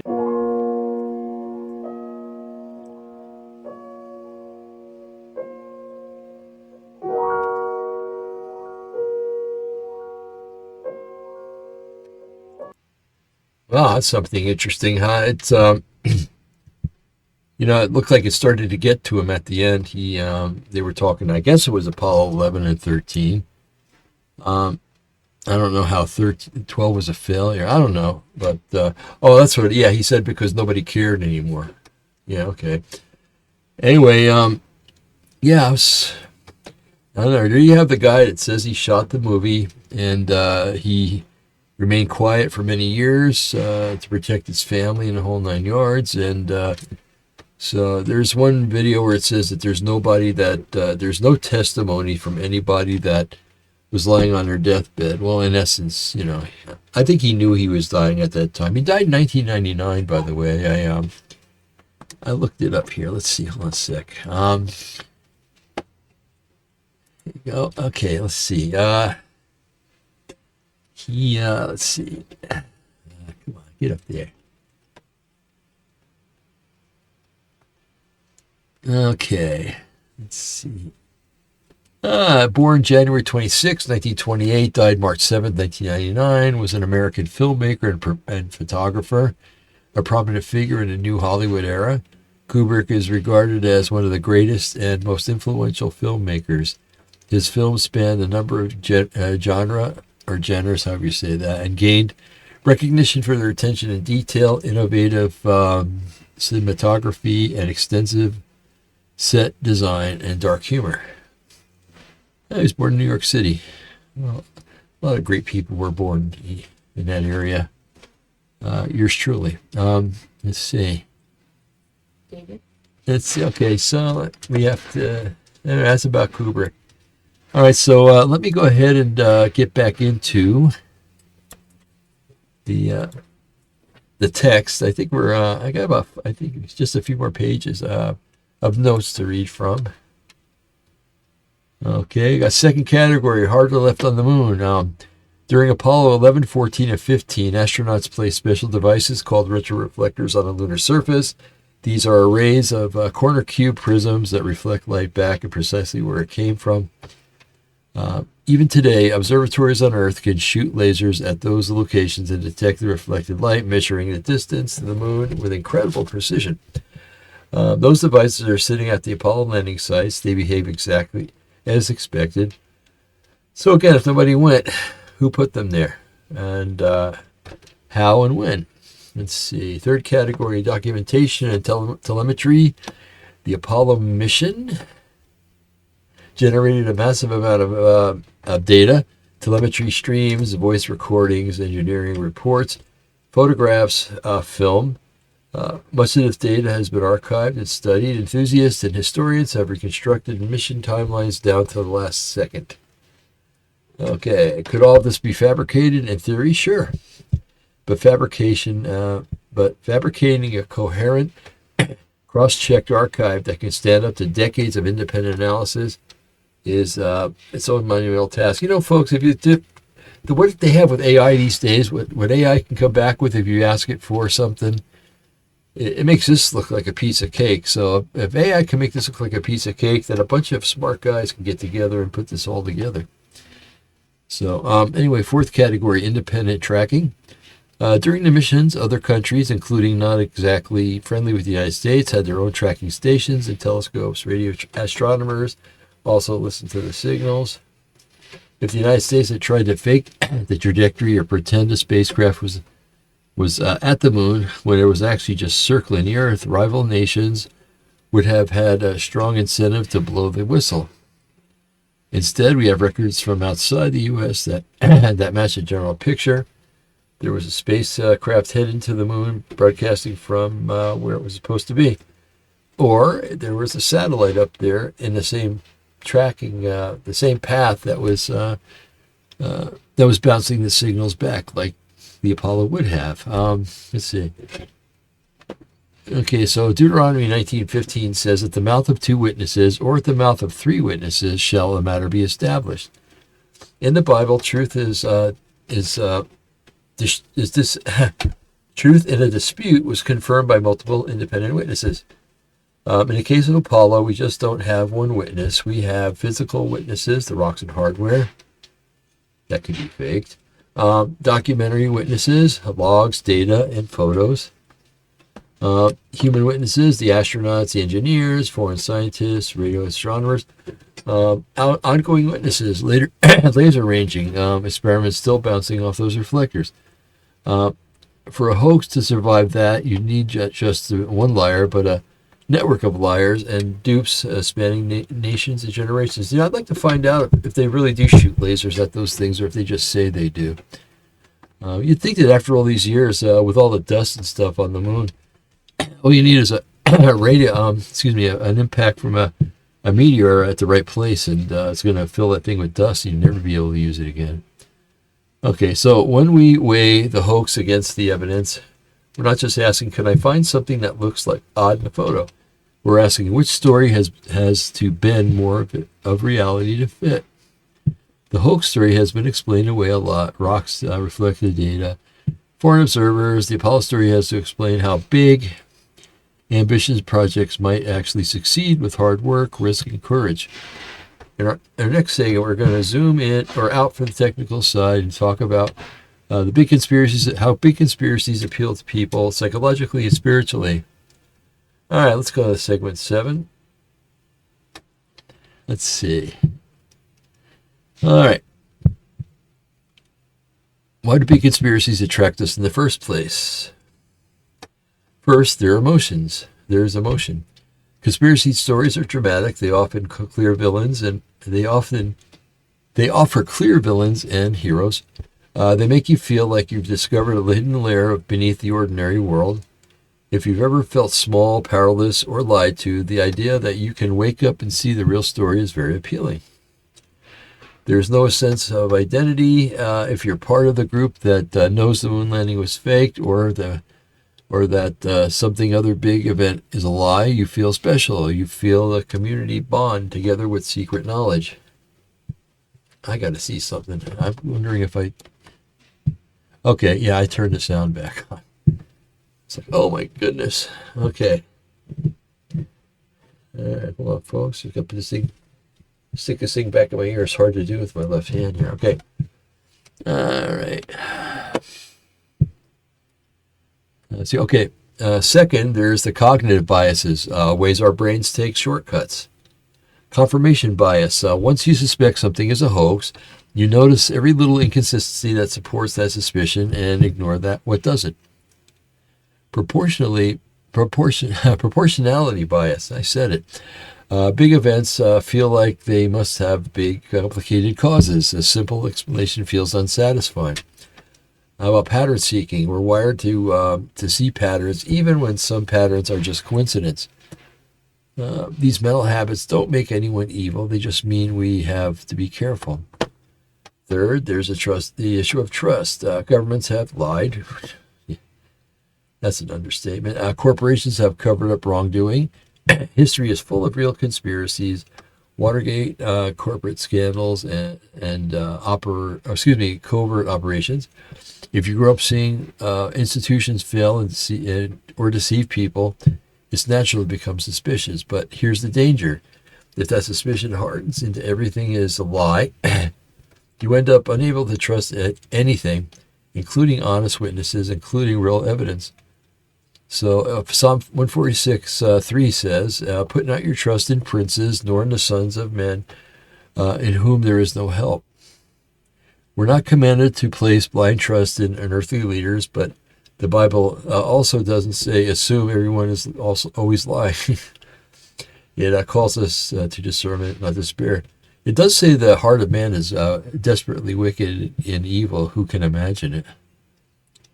and everybody that's human has a heart. So anyway, on except for some political leaders, on the spiritual side, Scripture speaks openly about deception. Jesus calls Satan a liar and the father of it in John 8:44. 2 Thessalonians talks about strong delusions. 1 John 4:1 tells us, Beloved, believe not every spirit, but try the spirits. That means deception is a real threat. There are false prophets, false teachers, and misleading narratives. So in one sense, conspiracy thinking is reacting to something real. The world is not always as it seems. But the enemy doesn't care which error we fall into as long as we fall. We can be lost in naive trust or lost in corrosive suspicion. Hebrews 3:13 warns us about being hardened through the deceitfulness of sin. Cynicism can harden us. If I decide everyone in authority is always lying, I'll never accept evidence that challenges my favorite underground story. If I decide major institutions can never be wrong, I'll ignore real corruption when it's exposed. The call is to do something harder. It's to stay soft-hearted and sharp mind all the time. Let's see. In a few moments, we're going to open up. Oh no, we're not. Let's see here. Let's see. Let's see here. I got here. Okay. Let's see. Just think about this. Reflect about this. Okay. Have you ever believed a conspiracy theory and then changed your mind? All of us have. I used to believe that the Apollo landing was true, and then I started. I just didn't hear the theory. I'd get this little bit here and a little there and a little more, and then pretty soon I got a fourth thing and a fifth thing and a sixth thing. I'm going, my God, there's something to this, and I looked into it and came to my conclusions. Or it says, or you ever trusted an official story that later discovered it was misleading? Man, what the government said about Waco, what the government said about Ruby Ridge, what the government said. Yeah, I did. How did that affect your ability to trust? So I've never been one to trust in the government very much, so it just confirmed that my attitude is correct. Proverbs 4:7 says, wisdom is the principal thing, therefore get wisdom, and with all thy getting, get understanding. So tonight isn't about winning an argument over the moon. It's about getting wisdom, learning how to think, and not just what to think. When we come, let's see. No, we're not. Okay, I think this pretty well wraps it up, folks. Yeah, it does. Okay, well, I'm going to put this down here. Very good. Well, we had a really good show tonight, or today, or whatever. Been on for 2 hours and 2 minutes and 51 seconds. So I think it's time we all skedaddle. What do you think, huh? I apologize for not being here yesterday. Just a lot of stuff came up. And to be frank, I was totally tired and exhausted, and I needed to get some rest. So I don't do a live show anymore, so I decided to do it today. And it gave me more time to study for it, too. So anyway, yes, we could go either way. If you decide to believe that we landed on the moon, I don't care, And I hope you don't care that I believe that we didn't. Just as long as we don't get in an argument about it, and we don't no contention comes between us, and we agree to disagree. That's all it takes. So, and other subjects are like that too. The rapture is another one. When is it? Well, there's a lot of people that have different thoughts, but that particular one, a lot of people get in fights about, and that should never happen. It should never, ever happen. And a lot of it takes a lot of humility when discussing that subject. Anyway, so I'm going to go with this. So anyway, whatever you believe is fine with me, and I hope that what I believe is fine with you. And so we've, if anything, tonight or today we've gotten an education. If you didn't know what I believed, you know now.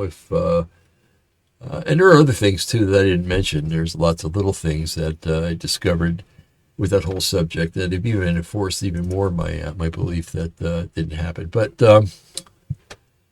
anyway, as long as We agree to disagree. That's wonderful. I love you guys. I'm glad you guys are my audience, and I hope that someday we have an audience that goes into the hundreds of thousands, maybe even the millions. I hope that I live that long. I don't understand this whole radio thing online, folks. It's just people are fickle. They'll hang around for a little while and just, well, I'm just going to go, and it's bizarre. Anyway, I'm going to get out of here, folks. May Yahweh bless you and keep you. May make his face to shine upon you, be gracious unto you. May he watch you. You're going out and you're coming in. You're rising up and you're lying down. And may he give you the peace that passes all understanding. In the name of Yeshua HaMashiach, our Lord and Savior, Jesus Christ. Folks, have a wonderful weekend. It's supposed to be beautiful this weekend. Go out and have fun. Please, if you don't know how to have fun, figure it out real quick and go out this weekend and have fun.